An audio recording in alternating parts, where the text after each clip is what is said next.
कर्पूरगौरं करुणावतारं संसारसारं भुजगेन्द्रहारं सदा वसन्तं हृदयारविन्दे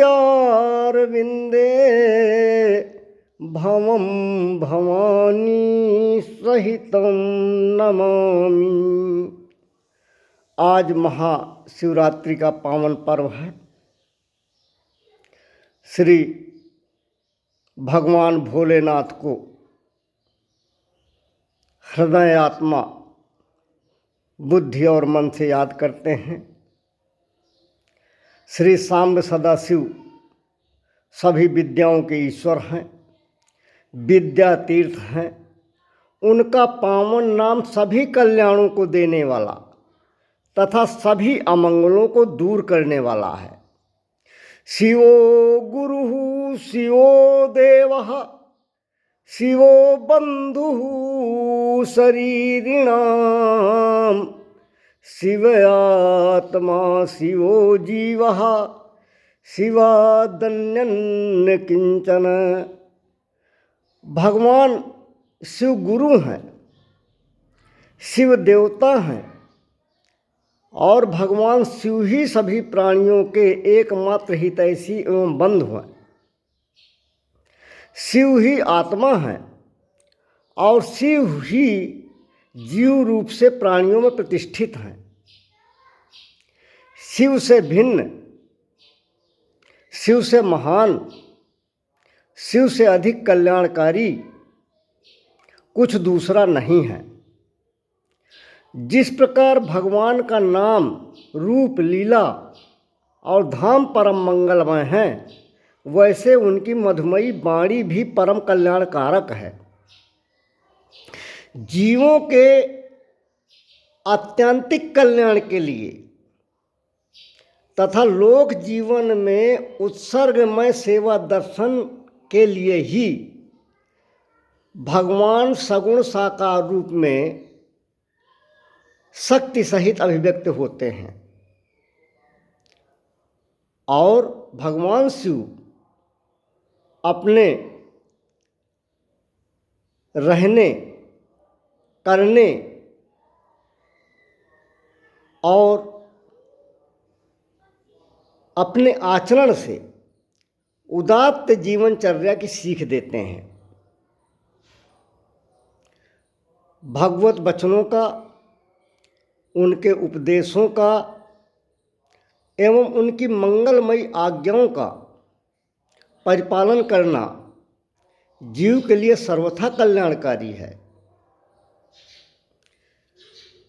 भगवान शिव की केवल मंगलमयी वाणी ही नहीं, शिवमयी वाणी ही नहीं, अपितु उनकी चर्या भी सच्ची सीख प्रदान करने वाली है।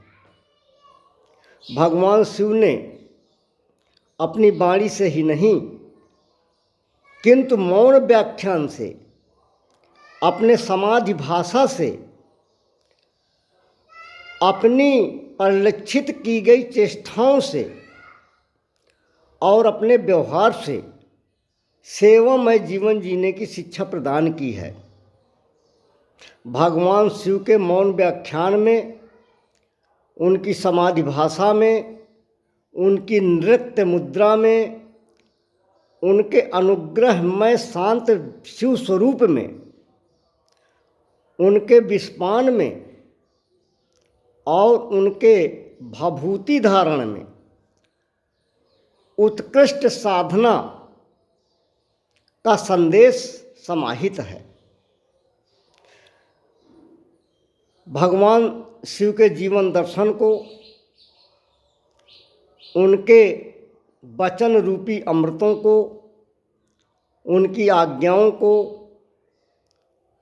उनके निर्देश को जो कोई थोड़ा सा भी अपने जीवन में उतार लेता है, सचमुच वह समदर्शन में प्रतिष्ठित हो जाता है और वह शिव स्वरूप ही हो जाता है।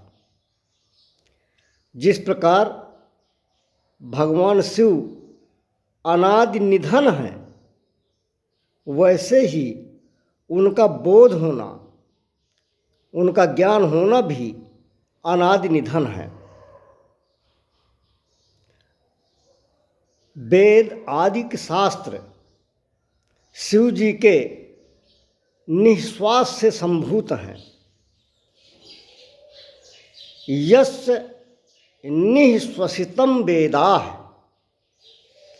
जो सभी ज्ञान विज्ञान एवं समस्त कलाओं के आदि उपदेशक हैं, जिनके मुखारबिंद से निर्गत होकर ही श्री राम कथा माता पार्वती के कानों में प्रविष्ट हुई और फिर यह रामचरितमानस तुलसीदास जी ने जगत में व्याप्त किया। भगवान शिव जी द्वारा माता पार्वती को सुनाई गई भगवान राम की कथा परंपरागत रूप से जगत में व्याप्त हुई। ऐसे शिव जी नाद ब्रह्म के अधिष्ठान हैं। समस्त वर्णाक्षर एवं ध्वनियाँ जिनके नाद वृंद रूपी डमरू वाद्य से निःसृत हैं, उत्पन्न हैं, जिनका स्वरूप स्वभाव से विशुद्ध बोधमय, विज्ञानमय और परम आनंदमय है, जो सर्व तंत्र स्वतंत्र तथा अचिंत्य शक्ति संपन्न है, जिन्हें त्रिभुवन गुरुत्व स्वतः प्राप्त है, जो समस्त आगमों यामल डामर और यहाँ तक कि वैष्णव गामियों को भी अधिकांश संहिता के आदि प्रवक्ता हैं, जिनकी संहारक शक्ति में जीवों का परम कल्याण निहित है, जो स्वयं मृत्युंजय रूप हैं, नीलकंठ हैं, अर्धनारीश्वर रूप में शिव शक्ति का अभेद दर्शाने वाले हैं, सर्वथा अनासक्त हैं, आप्त काम हैं, पूर्ण काम हैं तथा पूर्ण परितृप्त हैं, जिज्ञासु की जिज्ञासा को शांत करने वाले हैं, जिनका शिव संदेश सभी जगत के लिए मंगलकारी है, जिनका अमंगल प्रतीत होने वाला शील भी परम मंगलमय है, जो आशुतोष हैं, परम कृपालु हैं, भगवती शारदा भी जिनके गुणों का बखान करने में सर्वथा असमर्थ हैं, जिनके लिए कहा गया है लिखति यदि गृहीत्वा शारदा सर्वकालम तदपि तो गुणामी से पारम न आ जाती। फिर ऐसे महामहिमा वाले भगवान सांब सदाशिव के अतिरिक्त जीव अपना मंगल चाहने के लिए उनकी शरणागति क्यों न करे, अर्थात भगवान शिव के शरणागत हो जाइए, आप शिवमय हो जाएंगे, आपका परम कल्याण होगा। बोलिए शंकर भगवान की जय, श्री सीता रामचंद्र भगवान की जय, श्री राधा कृष्ण भगवान की जय।